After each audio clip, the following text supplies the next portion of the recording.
sessizce könlüne. Kaş kaçabileyim kalbinde gizlenen sirri açabileyim. Gözlerin içinde ışık saçabilirim. Olar mı bu gece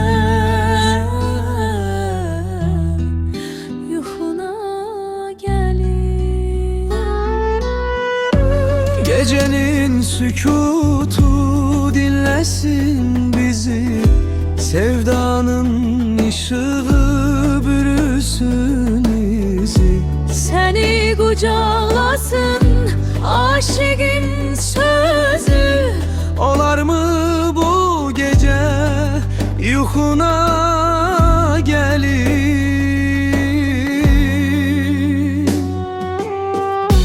Gözlerim yolunda yanar bir çırak, gönlümün arzusu sendendir ancak.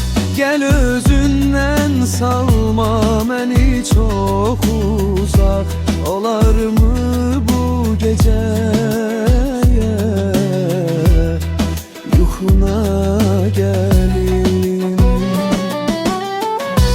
Gözlerim yolunda yanar bir çırak, gönlümün arzusu sendendir ancak. Gel özünden salma beni çok uzak. Olar mı bu gece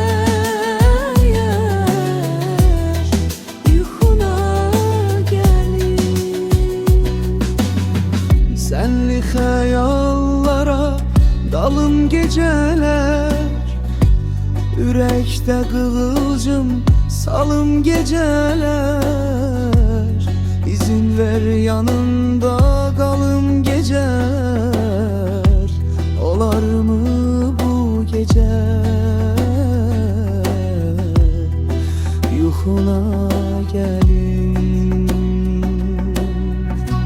Gözlerim yolunda yanar bir çırak, senden arzusu sendendir ancak. Gel özünden salma beni çok uzak.